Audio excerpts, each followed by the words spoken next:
Hi everyone, comic book reviewer here. This time reviewing on Absolute Wonder Woman issue number 1. Now, as you know, the DC Absolute series, much like Batman, Superman, Green Lantern, and Martian Manhunter, were meant to be reimaginings, alternative takes, and different stories to the whole typical DC fashion, one of which had Absolute Wonder Woman that told a completely different story from the typical Diana Prince trope. And I think here it's obviously trying to do something completely different. And the cover mainly has the absolute version of Wonder Woman rising on the dead horse. And let's get on with the story. It starts off in the city of Gateway City, where we see obviously right away two news people see what's going on, and off in the sort of on the sandy beaches is a giant flying sort of pyramid shape. And we see how from the whole news report, we see right away demons and other things are flying, until obviously the absolute version of Wonder Woman goes in on her flying dead horse and takes down some of these pterodactyl-like sort of demons. And right away we see obviously the guy saying, he's driving, don't lose him. I'm not sure that's And we see obviously right away that obviously Diana is supposed to be this sort of last of the Amazons. She's a bit like this sort of more warrior raised in a different environment, and of course was meant to be raised in hell. And we see right away from the story in the Isle of Hell, the absolute version of Cersei is living out her punishment. Until obviously right away Apollo gives to Cersei the child Diana, and even says that obviously he can't say the words Amazon and wants any trace of them to sort of be eliminated. And obviously this is obviously Cersei realizing she's been placed in a curse and can't say the word. Now there is a scene with Diana in that, but because of obviously the questionable parts, I can't really show it because I don't want to get into trouble with YouTube. So we see right away Diana is being cared for by Cersei, and right away it shows she has the skills and abilities of a warrior.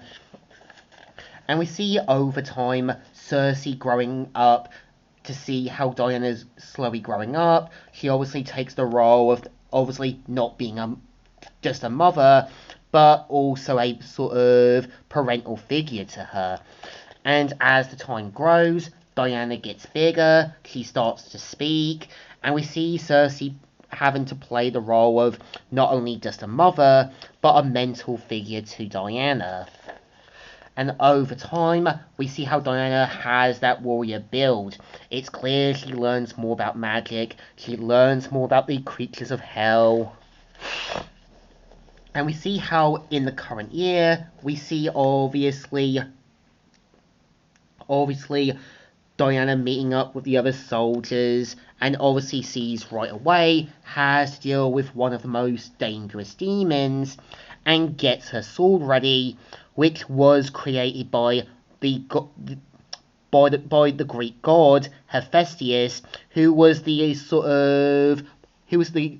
god who can make all of these weapons and all that, and was more like the sort of full counterpart to them.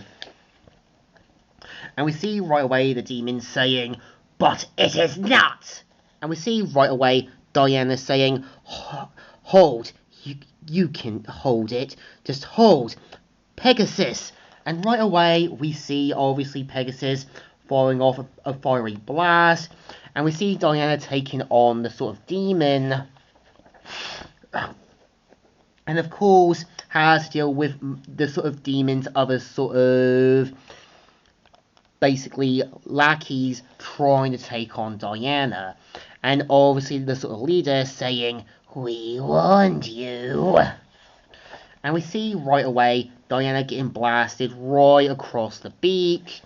And we kind of see right away her and Cersei back then obviously wants to know about the important word, which turns out to be Amazon. And this is Cersei talking about to Diana, not just as a mum, but as a parental figure, about her origins. And this is Diana finally knowing the truth and accepting who she is. And the Diana now embracing not just her Amazon roots, but also her upbringing due to Cersei being a sort of mother figure and a mentor.